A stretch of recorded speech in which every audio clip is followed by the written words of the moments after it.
Hello, Eagles Nation. Vincent Foast here, and welcome to a free agency discussion Eagles Chat. We're here at Eagles Chat. We get down right to the news you want to hear on your birds. But before we get into it, make sure you like and subscribe to the Eagles Chat YouTube channel, as well as following us on Instagram at Chat Eagles, where you can find daily updates on your birds. You can also find our Instagram in the description of this video. But now, let's get right into it. And yes, we're going to first start off with the departures. Now, there's a lot of guys up here that I know good amount of fans did not want to see leave. And at first, when I saw these decisions and when I saw the Eagles were not going to re-sign some of these guys, I wasn't happy either until I looked behind the curtain and I started to understand what Howie Roseman is doing. And I'll explain my, look on what Howie Roseman is doing in just a little bit. But first, let's go over the departures. And we're first going to start off with Avonte Maddox, followed by Fred Johnson, Oren Burks, Paris Campbell, Mekhi Becton, Josh Sweat, Milton Williams, Kenneth Gainwell, James Bradbury, as Isaiah Rodgers, Darius Slay, a.k.a. Big Play Slay, Kenny Pickett, and C.J. Gardner-Johnson. So first off, when I look at these departures, I can already see the areas where I was mad at first, and I know a lot of other fans are, and they kind of are still mad. And, first one's obviously seeing C.J. Gardner-Johnson was a big one, followed by another one, Mekhi Becton, and a lot of people with Milton Williams, Oren Burks. So those are the main players that I know a lot of people were not exactly happy that the Eagles were not able to re-sign. And of course, the C.J. Gardner-Johnson one, well, that wasn't a free agency signing. That was a trade that happened between Houston. So, when I look at these, of course, at first I wasn't that happy.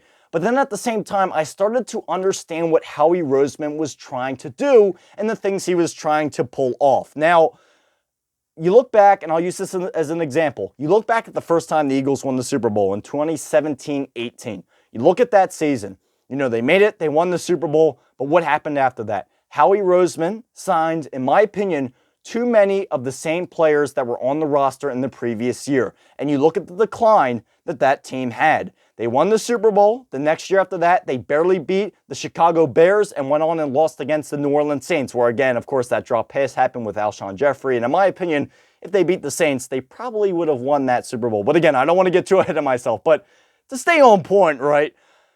Yeah, there was that season where they barely beat the Bears on that double doink, and then they lost against the Saints the next round. Then what followed the next season in 2019? Well, the Eagles lost to the Seattle Seahawks in the wild card round at the Link. That's the game Carson Wentz got hurt, and after that, it kind of went downhill. And then the season followed by that was the 2020 year, where they went 4-11-1. That was the COVID season, where after that year, they went through a whole change, right? They fired Doug Peterson, they went through the whole coaching staff, and they really went through a whole entire change. And then the next year, they went 9-8. They brought in Nick Sirianni, right? After that, they had that Super Bowl run where they made it to the Super Bowl, lost to the Chiefs in Super Bowl 57. Then the season after that, that's when they had that little choke at the end, 11-6, and then they were able to build themselves back up to winning the Super Bowl this year with an incredible offseason and an incredible free agency last season. As you remember, that's where obviously Barkley came in, Zac Baun came in, Mekhi Becton came in, all these guys came in right then. But going as after that rant was over, right, on the entirety of the Eagles in the past, 10 or so, 9 years, right? You look at that, and just on how it develops, I think Howie Roseman learned a lot off of what he did last time and how he's trying to keep this team relevant. Of course, when doing this and in free agency, the NFL, you have to remember, is a business, and you do not want to let your heart decide where you make decisions. And, Mekhi Becton, signing him would have been great, as well with Milton Williams, that would have been nice too. But again, when you look at these, or keeping these guys like Mekhi Becton, Milton Williams, Oren Burks, you have to look at the cap space that you're dealing with. And, I think he re-signed the right guys. Obviously re-signed Zac Baun. Obviously Barkley got re-signed. That was obvious, right? But, you have to, keep this team going for the future. Remember, the Eagles want to make a dynasty out of this. Everyone's talking about Jalen Hurts, A.J. Brown, Devontae Smith, Saquon Barkley. These are going to be the next faces of the NFL for the next, decade or so. That's what everyone's hoping. That's what I'm hoping, right? But you want to keep that alive, and you don't want to make the same mistake that, you made the last Super Bowl run where you re-signed too many of the same guys. Next thing you know, they're starting to get older. They only had one good season, and then they start to fade away.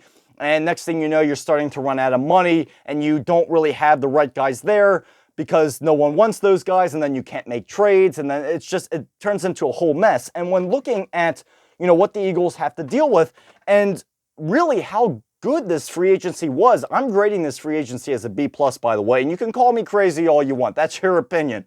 But when I look at it, here's what we see, and holding a projected 20 draft picks over the next 2 years for the Eagles as a result of key player departures in free agency. This is for the Birds, obviously. The team currently has a total of 8 picks in the 2025 NFL Draft. So what I'm looking at from Howie Roseman right now is it seems like he's trying to get picks in his back pocket. Now, whether those are picks, 6th round, 5th round picks, 2nd round picks, obviously, look at what they got for C.J. Gardner-Johnson. There's a perfect example right there. It wasn't a 1st round pick, but it's a pick that Howie Roseman can put in his back pocket and use possibly to get a deal in the future. Where, you look at some of these great deals that go down, whether it's trading up in the draft or whatever, sometimes, they say, okay, I'm going to give you, some guys give them a certain, like 2 5th-round picks in either like a 2027 season or a 2028 season in exchange for,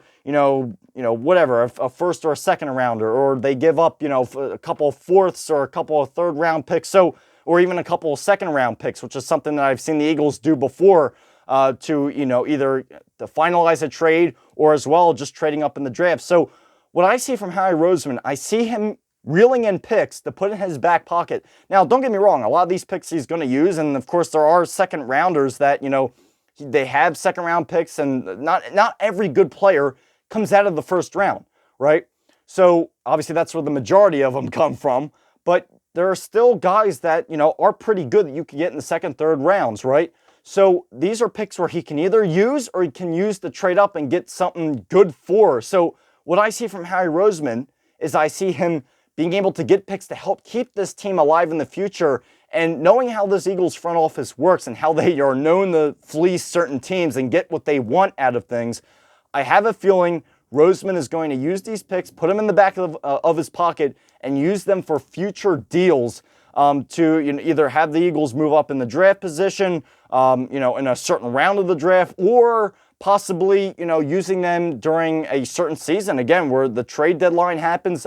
There's a lot of things he can use these picks for, to help boost deals that could help benefit the Eagles. That's what I see from Howie Roseman. I see him being an extremely good businessman right here with these decisions, and, something that can really help boost the Eagles down the line. And of course, you look at the cap space for the Birds, they are currently $18.1 million to $27.5 million in cap space. So that's where they stand right now. So not bad, but obviously you don't have a cap space like the New England Patriots do by any means, right? And you just won the Super Bowl. So of course, many of these guys that you signed to, again, like 1-year deals or so, have, they've skyrocketed, obviously. That's exactly how the business works. So what I see from Howie Roseman, of course, this free agency wasn't huge like last year was in terms of signings, but I see Howie Roseman building something up where he's putting picks in his back pocket, and as well, the amount of 1-year deals that he signed, I just see him being, kind of sitting back, gathering things in his pocket and ready to throw it all out there when necessary. I think that's what Howie Roseman is trying to do, and that's what it exactly looks like he is trying to do at this time. But now moving on to arrivals, as that kind of directs me right into this, and we're going to first go over of who are our new players coming in for this season, and we're going to go over that right now. First off, we have offensive lineman Matt Pryor, who is returning to the Birds. Coming after that, we have offensive tackle Kendall Lamb, followed by linebacker Aziz Ajulari, excuse me for butchering that name at first. Followed by that, we have tight end Kylan Granson. Then we have kick returner / punt returner, Avery Williams. Followed by that, we have outside linebacker Patrick Johnson. Followed by that, we have long snapper Charlie Houlette. Next up, we have cornerback Adoree Jackson, followed by tight end Harrison Bryant. Next up, linebacker Joshua Uche, coming in from the dark side, Kansas City. Next up, we have running back A.J. Dillon, coming in from the Green Bay Packers. Followed by that, we have offensive lineman Kenyon Green. And to finalize it, we have QB Dorian Thompson Robinson. So that's currently where we stand with the arrivals that the Birds have gotten so far this free agency. And of course, as you probably saw if you've been keeping up with free agency, the majority of them are one-year deals. Now, don't get me wrong. Look what happened in some of the, one-year deals the Eagles made last year with bringing in guys like, of course, Zack Baun. Zack Baun coming into the Eagles last year was, a guy coming off of the New Orleans Saints. He wasn't really thought of much. He saw the bench at times. So he came into the Eagles last year being like, oh, that's Zack Baun. To now at the end of the season being like, oh, that's Pro Bowler Zack Baun. So it just shows that, sometimes these one-year deals can be something interesting. Another one, Mekhi Becton, obviously. That was another big-time signing as he came off a kind of a shaky season. So, and performed beautifully in Philadelphia, right? So, I mean, anything that comes out of New York, if you put it in Philly, it seems to do well, right? But, I mean, still, this is something where, these are one-year deals. Again, if some of these guys don't work, it's a one-year deal. So if they don't work, they're gone. They won't be re-signed. So I understand some people, if they would be mad if, he made a crazy signing like a 3-year deal to some, guy that no one's ever heard of in the history of the world before. I understand if people would be mad about that. But Howie Roseman seems to be pretty relaxed. He's sitting back. He's not signing anyone to any ridiculous contract. He knows what he's signing, and he's not going over the top. And that's something I can definitely respect. Coming off of a season, knowing your cap space, and, knowing just the amount of picks he's been able to get and put in his pocket, that's something where I understand what Howie Roseman is doing. It's something that at first doesn't look the greatest when you first look at it, but then when you go behind the curtain, you can kind of slowly see what Howie Roseman is trying to cook up. And I do. I believe in what Howie's doing, and I'm pretty sure I understand what he is doing as well. Of course, that's only my take on it. I could be completely wrong, but let's hope I'm not completely wrong for once, right? But yeah, these are some of the arrivals. Of course, another one that a lot of people are looking at is running back A.J. Dillon, who's coming from the Green Bay Packers. Of course, now everyone calling him the quad duo, right, between Saquon Barkley and A.J. Dillon. Both of those guys look like they're, they have 2 fire plugs for legs. I mean, it's crazy. Now, of course, it was a little bit of a confusing entry for A.J. Dillon. And when I mean confusing, I've talked to some Green Bay fans, which is obviously where he came from. Some either loved him or couldn't stand him. And what I heard from a lot of Green Bay fans were basically, A.J. Dillon sometimes struggles to pick the right gaps, and his running decision-making can be a little strange sometimes. Now, I was a little, when I first heard that, I kind of backed up a little bit. I'm like, okay, because Kenneth Gainwell wasn't that bad of a backup, right? But, A.J. Dillon, when I sat down and thought about it, when he gets out there, he goes. And when he, when it's a one-on-one, he does pretty good as well with the strength he has. And knowing this Eagles offensive line, I'm interested to kind of see how they finagle A.J. Dillon into it, especially knowing, how this offensive line operates, how it operated with guys like, Ken Gainwell, Saquon Barkley last season. I'm really interested to see how they kind of maneuver A.J. Dillon in there. And I actually think there's a possibility you can have 2 big-time star running backs in Philly if you use A.J. Dillon in the right times, and if this offensive line continues, gets him right in with the system, and they're on the same page with the system. I think A.J. Dillon can be someone where, he has no choice but to run the right gaps, if you know what I mean, if that makes any sense.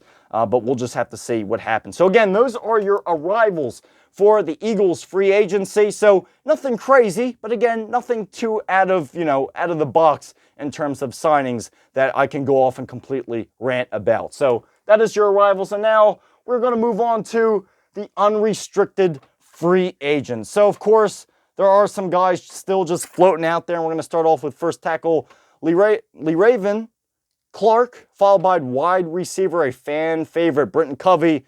Next up with Jack Discrow. And next up after that is long snapper Rick Lovato. And then we have finalized tight end CJ Uzomah. So, of course, looking at, again, Jack Discrow with the guard situation, how, a lot of these guys are kind of just floating out there.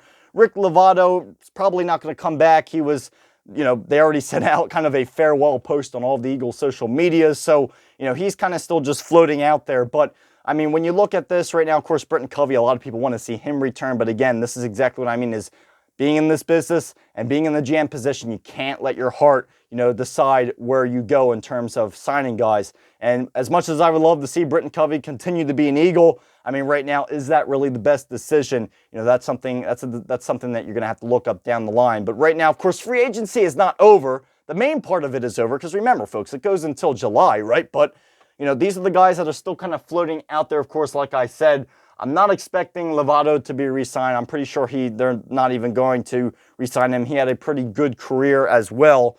But these are the guys that are kind of floating out there. These are your unrestricted free agents and guys that, either could be re-signed but are pretty unlikely to be re-signed at this time if they haven't already. But now we move on to re-signs, guys. And of course, the breaking news of Lane Johnson a couple of weeks ago with his one-year deals. He's returning for a final season, the last of the 4 veterans being obviously of Jason Kelce, Fletcher Cox, Brandon Graham. Last one is Lane Johnson. In a way, it's kind of my last childhood player, if I can put it like that, as those final 4 guys start to fade off into the sunset, unfortunately. But, we got Brandon Graham a final ring on his final season. How about we get Lane Johnson one final ring as well? Is that too much to ask? I don't know. It would be nice to get a third ring for Lane Johnson, but we'll see what the Birds are able to cook up. Again, I don't want to jinx anything. But now, of course, next is Saquon Barkley to a 2-year deal. That is not surprising at all. Followed by that is Zach Bond, the Pro Bowl linebacker for the Birds, who has signed a 3-year deal. Ben Van Sumeren, the fullback, who is the final guy that we have on our big-time re-sign list for the Eagles, our top guys that have been re-signed. He was signed for a 1-year deal to the Birds. So these are the big-time re-signings that have happened in free agency. Of course, Zach Bond was one of the guys I didn't want them to waste any time with. I'm glad he is re-signed. Of course, Saquon Barkley, that was a no-brainer. And Lane Johnson, glad to see him back. As he said, this is most likely looking like his final year on the field. And hopefully it's a good one, and hopefully it ends with another finger having, let's just say, a ring on it. That would be nice. I'm trying to overdo it with explaining that one out, right? But hopefully he finalizes it with a third ring. But again, don't want to jinx it too far, right? But that's all for this free agency discussion. Eagles Chat again. We're going to be back on YouTube once again for the NFL Draft, which will be here before you know it, less than a month. As when this Eagles Chat is being filmed, this is the last day of March. I can't believe it. Hope all you guys are having a great spring. Of course, the Phillies starting up as they're now currently 3-1 as this Eagles Chat is being filmed. So hope everyone is having a great spring as the beautiful weather makes its return to the Delaware Valley once again. And folks, I can't say it enough. Enjoy this offseason. Go out, roast some Dallas fans, roast some Giants fans, whatever you have to do. Try to, relax on the Jets fans, as we know their own team kind of roasts them at times. But, still, go out there, have a great summer, Eagles fans, and just roast as many people as possible. Let's enjoy being Super Bowl champions, and hopefully we can also enjoy that luxury next season as well. But again, I'm trying not to push it, right? I don't want to get too ahead of myself. But that's all for this free agency Eagles Chat, and we'll be back to cover the NFL Draft in a little bit less than a month, as that will be coming up at the end of April. So that's all from us, folks. Enjoy the great weather in the Delaware Valley now. Have a great rest of your spring. Go Phils, and as always, go Birds. Have a good week, everybody, and I'll see you back here next time for coverage of the NFL Draft. Have a good one.